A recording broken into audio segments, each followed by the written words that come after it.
The elite world of billionaires and politics rarely collides with such explosive force, but this week data and the internet is still reeling. During a panel discussion meant to cover media influence and corporate responsibility, conservative firebrand Karoline Leavitt turned the spotlight in a direction no one expected. With cameras rolling and an audience of executives, journalists, and influencers watching closely, she paused mid-response, locked eyes with the crowd, and dropped a scathing line aimed directly at Lawrence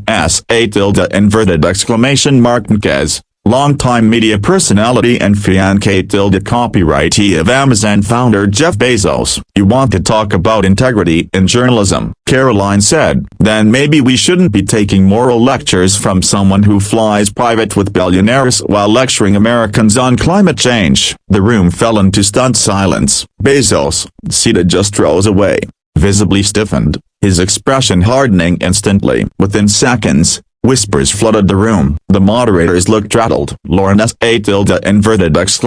Marquez, ever composed in public, glanced at Bezos, her polished demeanor slipping just for a moment. Karoline, however, wasn't done. She leaned forward and continued, "We're living in a time where the media is more concerned with protecting the powerful than speaking the truth, and one that media cozies up with tech oligarchs. What we get isn't journalism up, it's PR dressed in designer." The message wasn't just brutal, it was deliberate. And Jeff Bezos, who had been quietly championing Lawrence's expanding media presence and environmental advocacy, was now the unintended target of a truth bomb that couldn't be ignored. Reporters scrambled to capture reactions, while social media lit up with the hashtag #truthbombgate. Backstage, tensions were reportedly high. Sources close to the event say Bezos was fuming, pacing behind the scenes and demanding to know why Karoline had been given such a high-profile speaking slot in the first place. Meanwhile,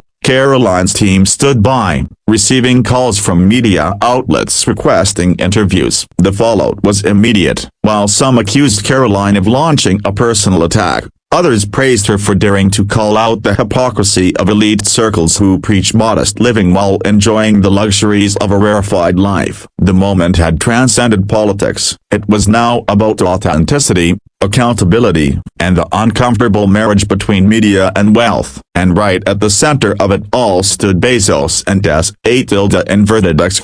Marquez, unexpectedly thrown into the hot seat. Lawrence Marquez issued a brief response hours later, calling Karoline's remarks an unfortunate distraction and saying, "My work in climate and media speaks for itself." But that wasn't enough to calm the storm. Karoline fired back on X, posting, "Saying your record speaks for itself doesn't mean it isn't full of contradictions." The post received tens of thousands of shares within minutes. Bezos, meanwhile, kept silent publicly, but insiders claimed he was outraged and considering legal counsel regarding what he viewed as defamation. Others advised him to let it blow over, but it was already too late. Late-night hosts picked up the story, political podcasts dissected every word, and the public couldn't get enough of the unexpected drama between one of the world's richest men, his high-profile partner, and a rising conservative disruptor.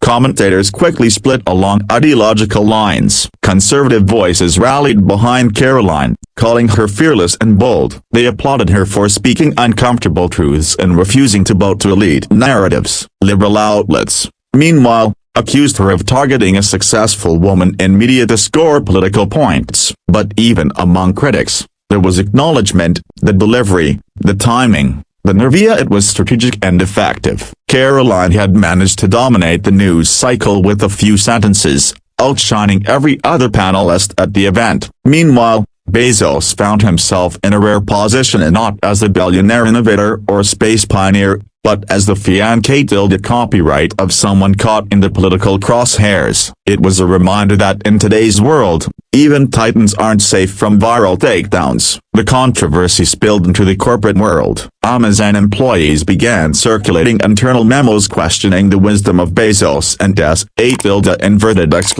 Marquez being so publicly tied to activism when it opened doors for scrutiny. "It's not the insult," one executive reportedly said, "it's the vulnerability it exposed." Lawrence's involvement in media and philanthropy, once viewed as assets, were now being reevaluated. Shareholders raised eyebrows. Karoline, sensing the moment, continued her campaign of accountability, calling for transparency in how major tech CEOs influence media narratives. She appeared on multiple primetime shows, calmly explaining that her comments weren't personal, they were about power and influence. Still, the viral label truth bomb stuck, and her brand as a political fire starter was only growing. Interestingly, public sentiment wasn't entirely predictable. Polls showed that even among politically neutral demographics, a surprising number agreed with the essence of Karoline's critique. Many Americans, exhausted by elite virtue signaling, saw her words as refreshing even if sharp. The idea that those with immense wealth shouldn't preach minimalism resonated deeply. Talk radio was flooded with calls. TikTok was ablaze with parody clips and debates. Some creators mocked Bezos for his reaction. Others praised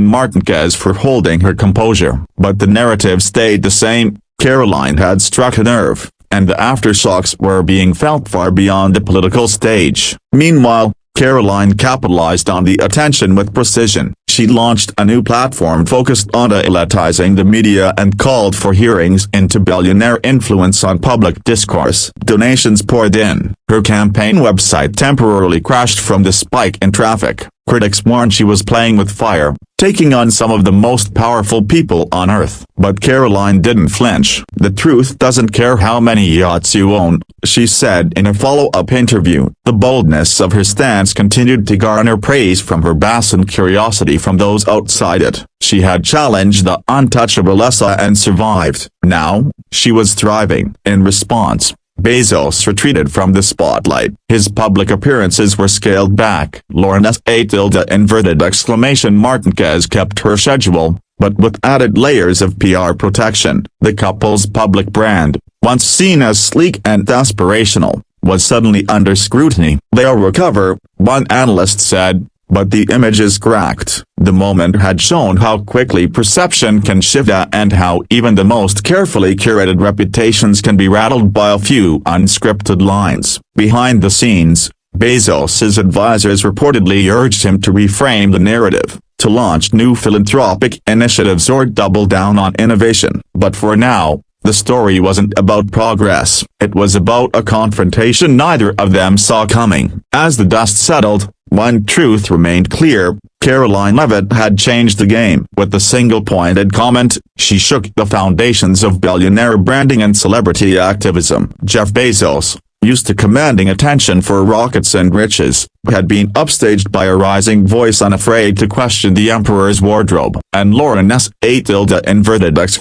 Martinez, though composed, was now a symbol of how closely personal lives and public perception are intertwined. Whether you agreed with Karoline or not, her truth bomb had detonated with full force, and in the aftermath, every from media giants to moguls was left reevaluating the power of words and the fragility of image.